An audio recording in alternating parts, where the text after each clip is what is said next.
luxury? Is it a trend or is it your personal style?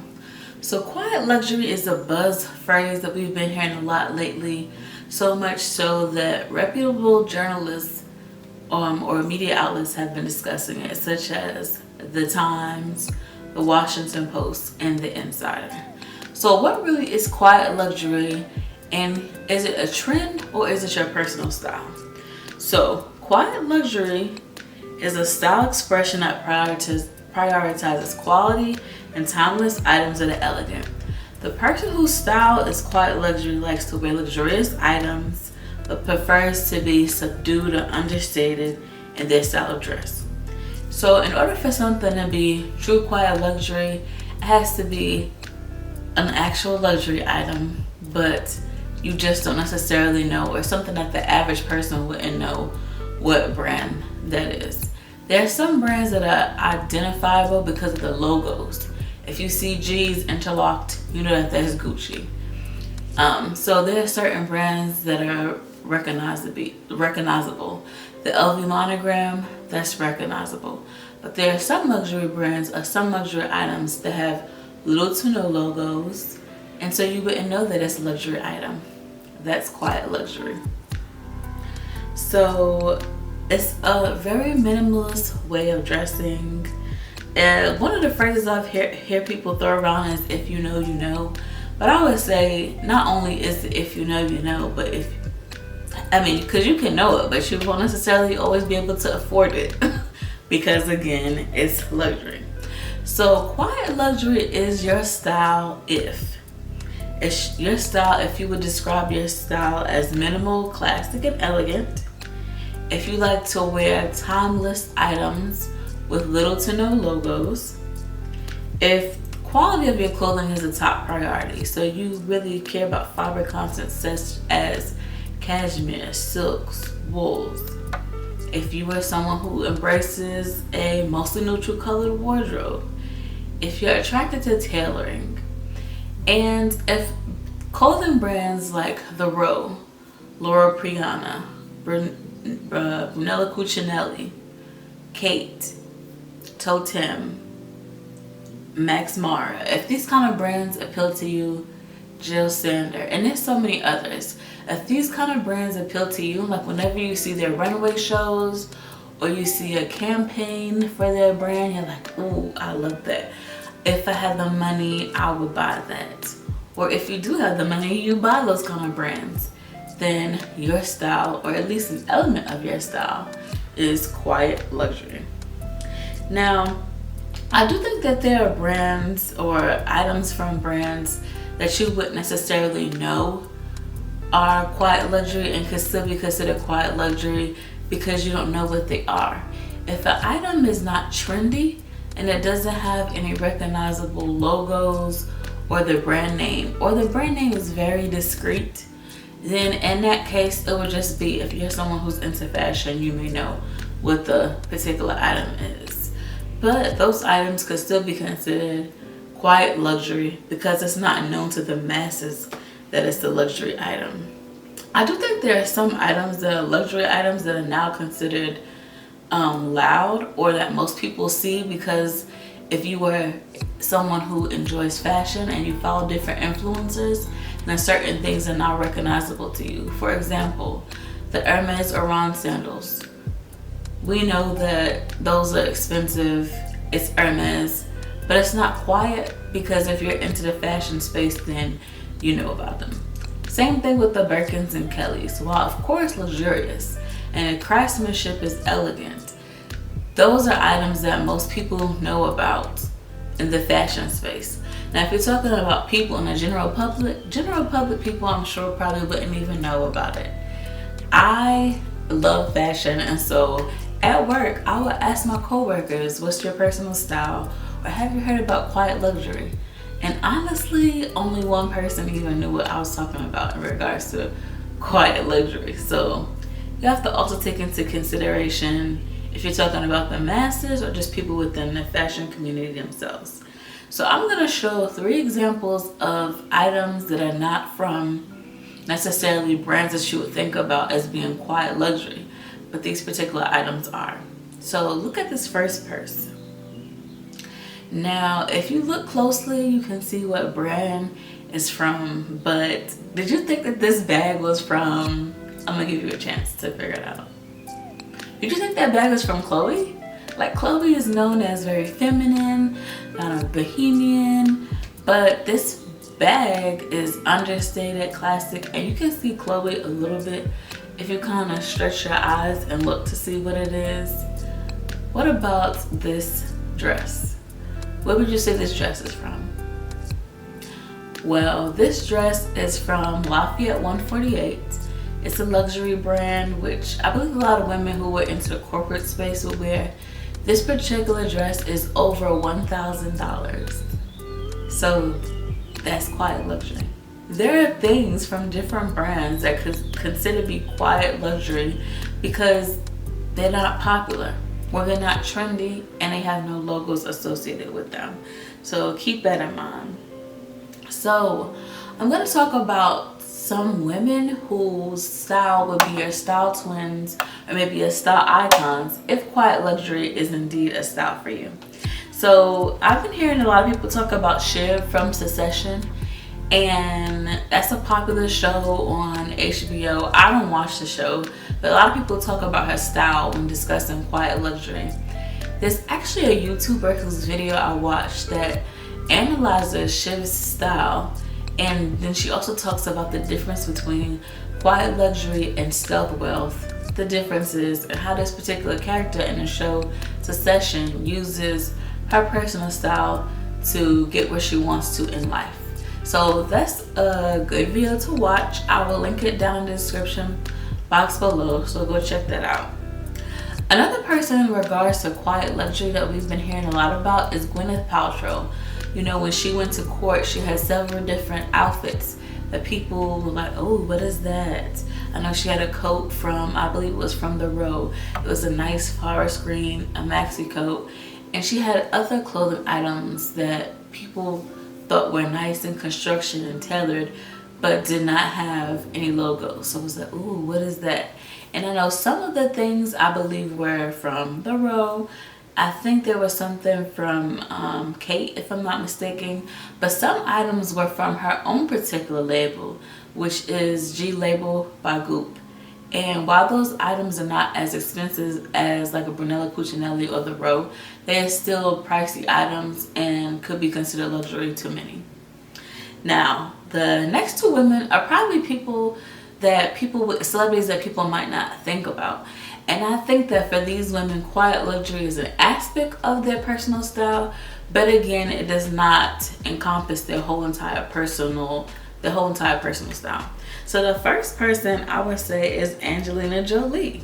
I don't know if you peeped that or realized that she has a style that's quiet luxury. But there's a website called Star Style in which you can type in a celebrity and you can pull up their outfits will show up, and it will show you different individual items and where the celebrity, not necessarily where it purchased it, but sometimes it will give you links so you can purchase those items, and it will even identify to you what these items are. This outfit in particular, I love. This is a trench coat, a Celine bag, which I would never know that's a Celine bag, some wide leg jeans, and some Salvatore Ferragamo slides. Salvatore Ferragamo is definitely a luxury brand, and it's becoming more popular since they've had a new creative director. And so now more people are knowing about Salvatore Ferragamo. Also, this Celine bag, we know Celine bags are expensive. I don't know how much this is, but that's definitely a luxury item. And once I pull up this Dior trench coat, this is understated. You wouldn't know it's Dior. This trench coat is $4,900. So if that's not quiet luxury, I don't know what is. You can see the little details, the Christian Dior, the CD initials with the little B motif. So that's a if you know, you know, because you would have to really be someone into fashion to know what that is. Here she's wearing Brunello Cucinelli. This is a silk dress. I don't know how much it is because it's an older item, but we all know Brunello Cucinelli is very expensive So I'm sure this dress is thousands and thousands of dollars, and it is premium silk. Now, the next person whose style is quiet luxury is someone whose style a lot of us adore, but maybe at first glance wouldn't think quiet luxury, maybe just would think minimalist. But Rosie Huntington-Whiteley's style is something that a lot of us are attracted to. When she did her 7 outfits in a week with Vogue, I believe it was, that video got millions of views. So many people did reviews on her outfits. People tried to recreate her outfits. I loved the outfits in that video. And so her style is quiet luxury because she is very minimalist.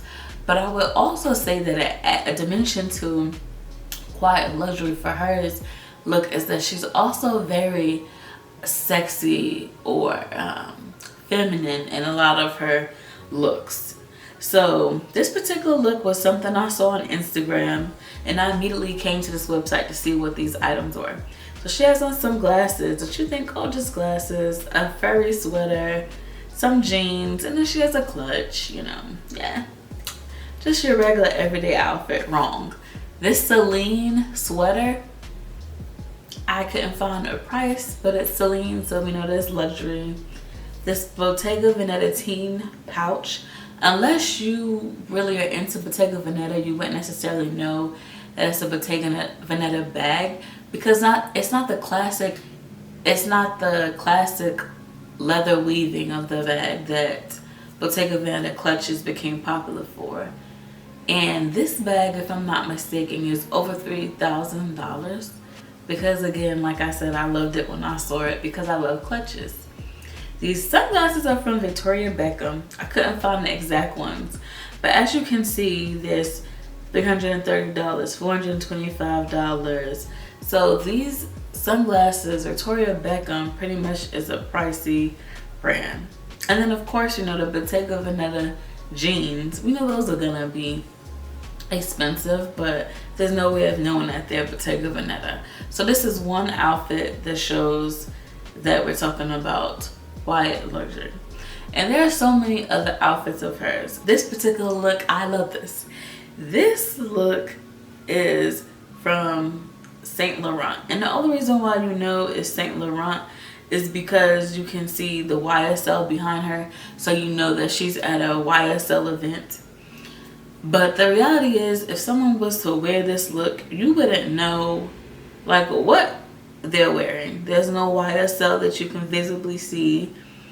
Leather jackets at different price points are in the market, readily available, so you would never know that this is a YSL jacket. Again, unless you're super into fashion. Even then, you might not know. It depends upon your style and who you follow.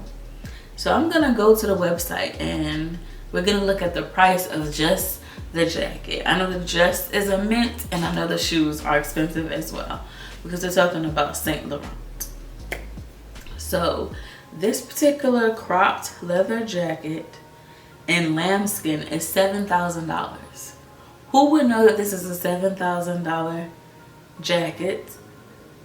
I mean, that's quiet luxury at its finest. I don't know. I mean, what more could it be than quiet luxury? This is a black dress. She has on some black boots, pearl choker, and a little bag. And of course, you know the brand only because yet again you see her behind the sign. So it is Gucci. But this is not something you would think is Gucci because you don't see the G's all over it. So this is again an example of quiet luxury. You could ask someone, where's this dress from? And I don't think anyone would say Gucci unless they knew they had their eye on that particular item. So the choker alone, I just wanted to see how much the pearl choker was. So when I looked it up, I saw 3 different options. Of course, it's Gucci, so they're all expensive. This pearl choker, $5,900 or $3,600. She was wearing either one. Either way, that's expensive. I don't know how much the dress was because I actually couldn't find the dress or didn't see the dress online, but we know because of the price point of Gucci that it was expensive. So these are just some women to think about or to do some research on if you realize, hey, this quiet luxury, all of the ways that describe quiet luxury describe me. That's me. That's my personal style. And if that's the case, there's some people for you to look into and do some more research on. Now, I do want to address the elephant in the room. So while I was doing research on quiet luxury, I did find some articles and see some videos where people didn't like quiet luxury because it focused on a neutral color palette. So they thought that was very boring. No prints or patterns. So they felt that, again, that was boring. And because of the price point, they felt that it was elitist. So first I want to say that quiet luxury is a style. So, but it's also a trend. But because if quiet luxury is not your style and you love to wear colors and prints and patterns and logos, that's completely fine. There's nothing wrong with that. That just means that quiet luxury is not a trend that you will engage in. And that's like any other trend. There are some trends that I will never participate in, or I might do one particular item, but I'm not going as far as other people would go. For example, skinny jeans. People said skinny jeans, the younger generation said skinny jeans are out. Even some older people are like, skinny jeans are out. Wear on the straight legs and boot cuts. You shouldn't wear skinny jeans. It's not stylish anymore. All of this stuff. I don't care anything about it. I like skinny jeans. I like the way they look on my body and wide leg jeans. I don't care anything about a mom jean, straight leg boot cut. I don't like any of those. So I'm not participating in those trends. To me, they're trends. They don't align with my personal style. That's the same way I feel about cargo pants. I don't particularly care for cargo pants. I have one pair of cargo pants because my husband likes the cargo pants and he bought them. So I'll wear them for him. But it's not a trend that I would invest in. I'm not getting 50 million cargo pants because it's a trend. Same thing with denim. I have one denim trench coat. That's as far as I'm participating in the denim trend. I don't need a denim bag. I don't need denim shoes. I don't need denim everything. I just don't need it. So understand that some things are part of your personal style and some things are just trends that you don't have to participate in. And now all trends are not gonna be inclusive to everyone. And that's just the way that life is. And that's okay. Now, the problem comes in when someone who identifies their style as quiet luxury feels like they're better than someone else who displays their style as more bold or is more expressive style of luxury. That may be a problem, but again, that's the mindset of the particular person. So you can't say that just because someone's style is quiet luxury that they think that they're better than this person or that person. Because honestly, if you really think about it, luxury, whether it be quote unquote quiet or whether it be more expressive and more bold, is still luxury at the end of the day. And luxury items are not attainable to everyone. I know especially here in America, it's a big discussion about the middle class and is there even a middle class in America anymore, and how the divides between the upper class and the I guess lower class or poorer class keeps getting more and more divided as time goes on. So one should be grateful that they can afford luxury in general if they can, whether it be quiet luxury or whether it just be more bold and expressive type of luxury. And I recently read this article on Forbes. I'll link it down below. But here's what the article was about. So there were researchers. They conducted a cross-cultural study of luxury consumers in China, Brazil, Japan, France, Germany, and the US. And so they wanted to see like what motivational factors influence luxury consumers, their purchases, whether it was intrinsic factors or extrinsic. So intrinsic being internal factors. I like it. This is how I want to present myself to the world. or extrinsic factors. This is how people will view me. This is what I want people to see or how I want them to view me as. Or this is what's trendy or what's not trendy. So intrinsic and extrinsic factors. So there are two things I took away from this article. It says price is simply not a cost or quality cue. It is also a source of satisfaction or pride.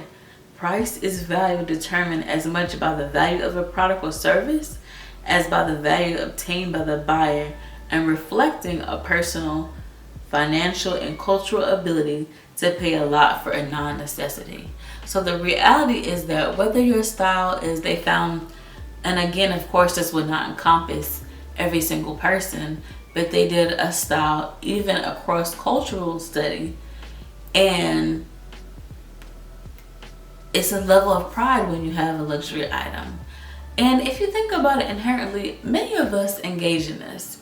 Think about it. You pass a test, or you, like for example, your NCLEX or the bar, or you get a new promotion or a new job.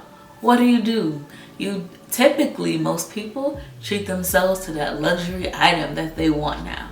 Whether it be a luxury car, or maybe a house, or luxury shoes, or watch, whatever it is that you deem as luxurious because it's more expensive, as now it's within your grasp, it's something that you reach out to. So that's something that is human nature in general.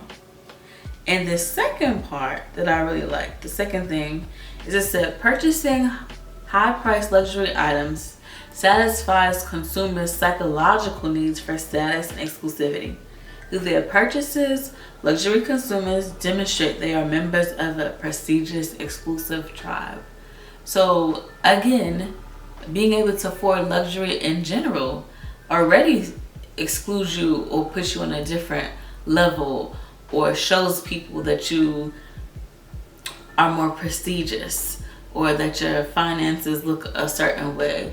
And that doesn't mean that it's your mindset that you're better than other people because you can afford to buy luxurious items. But whether you display your style as quiet luxury or your style as more bold, luxury is what it is in general, and the type is what's described. And so it's really a blessing to be able to afford luxury. As humans, we're complex. We're attracted to several different things. I don't think just one adjective can describe anyone's style, because there's several different things that make up our personal style. How we think about the world, how we want to view ourselves, things we were taught growing up, whether they be consciously or subconsciously, our culture. There are different things that attribute to our personal style. And so for me, I do identify with some of the things of quiet luxury. I do like neutral colors. I do like fabric contents that are very luxurious in nature. I do like tailoring. That appeals to my refined side of my personal style. But I love glamour. Glamour is one of my styles. I'm such a feminine woman. I love femininity. And so I love to wear prints like this, gingham prints, frilly dresses. Those are part of my style as well. And so I would not deny those at all. So I would add those elements in with quiet luxury or refined or classic minimalist style, as it were. So I'm all about finding your personal style. And one of the strategies that I employ to find my personal style, and that I encourage others, is to find your style twin or your style icon. Once you find that person, analyze their outfits. Find out what you like about their outfits. Do you like the silhouettes? What are their wardrobe staples that you can add into your own wardrobe? And where are some differences about their style that you can put a spin on it so that you turn it into your own unique personal style, so that you're just not a carbon copy of someone else. For more information on that, watch my video on Saturday. In the meantime, catch me over here in this video. See you over there.